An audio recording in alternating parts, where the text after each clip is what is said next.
Pakar militer Cina menyebut, kapal induk Fujian akan menjadi alat strategis untuk menghalangi kekuatan separatis dari Taiwan. Pernyataan itu disampaikan Zhang Junse, pakar urusan militer Cina yang menegaskan peran Fujian dalam menjaga persatuan nasional dan keutuhan wilayah. Fujian sendiri baru saja resmi ditugaskan di Provinsi Hainan, Cina Selatan. Kehadirannya dipandang sebagai langkah strategis untuk memperkuat kapasitas pertahanan laut Cina, sekaligus menjadi tonggak baru dalam modernisasi militer negara itu. Kapal induk Fujian diluncurkan pada Juni 2022 dan dinamai sesuai Provinsi Fujian di Cina Timur. Fujian merupakan kapal induk pertama Cina yang dilengkapi dengan sistem ketapel elektromagnetik, teknologi canggih yang memungkinkan pesawat tempur diluncurkan dengan daya dorong lebih besar dan efisien yang lebih tinggi. Zhang Junse menjelaskan, Fujian memiliki 3 peran utama dalam strategi pertahanan Cina. Pertama, kapal ini akan memperkuat kedaulatan dan keamanan tanah air. Ia menilai dengan bertambahnya jumlah kapal induk di masa depan, Cina akan mampu melakukan operasi pertahanan di laut lepas yang lebih jauh dari garis pantai. Hal ini dinilai akan meningkatkan kapasitas angkatan laut dan memperluas wilayah pertahanan untuk menjauhkan potensi ancaman dari perbatasan negara. Zhang menegaskan kekuatan angkatan laut yang kuat adalah garansi bagi keamanan nasional. Keberadaan Fujian menjadi langkah konkret untuk memastikan bahwa Cina mampu melindungi diri dari setiap potensi tekanan atau ancaman di wilayah perairan. Menurut Zhang Junse, peran kedua Fujian adalah menghalangi kekuatan separatis di Taiwan. Ia menilai selama penyatuan kembali antara daratan Cina dan wilayah Taiwan belum sepenuhnya tercapai, Fujian akan memegang peran strategis dalam mendukung upaya menjaga persatuan nasional. Zhang menekankan kapal induk Fujian akan memberi dampak penting dalam menjaga setiap gerakan atau kekuatan yang dianggap mengancam keutuhan wilayah Cina.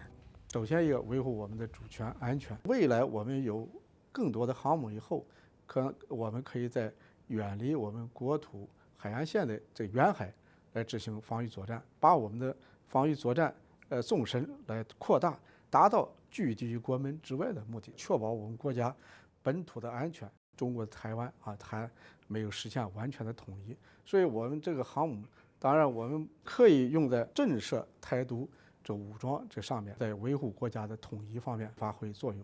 那么第3个方面就是维护我们的这个海外利益和海洋权益方面。比如说，现在我们已经派出48批护航编队到远离国土就达到4000多公里的这亚丁湾护航，承担一个大国的责任和义务，承担更多的人道主义这个救援舰载。总而言之，我们海军力量的增强，解放军的力量增强，实际上是对世界来讲是一个福音，而不是一个威胁。 Sementara itu, analis militer Zhang Shuifeng juga menegaskan peran strategis Fujian dalam stabilitas kawasan. Ia menyatakan setelah diresmikan, Fujian akan berfungsi sebagai kekuatan penstabil di Laut Cina Selatan. Kapal ini diperkirakan akan berkontribusi dalam mencegah provokasi dan potensi insiden dari negara-negara lain. Zhang Shuifeng juga menilai Fujian akan mampu melakukan patroli di Pasifik Barat yang merupakan wilayah strategis dalam rute maritim global. Untuk memaksimalkan kemampuan tempur, armada kapal induk seperti Fujian harus terlibat dalam operasi di perairan terbuka. Dalam pandangannya, hal ini akan meningkatkan kekuatan angkatan laut dan memberi pengaruh pada stabilitas regional di masa depan. Bagi Zhang Shuifeng, Fujian merupakan representasi dari doktrin baru Cina yang mengutamakan operasi di laut lepas. 那福建舰列装之后，我觉得首先它会成为南海的定海神针，南海巡航，设置域外国家对我们的挑衅。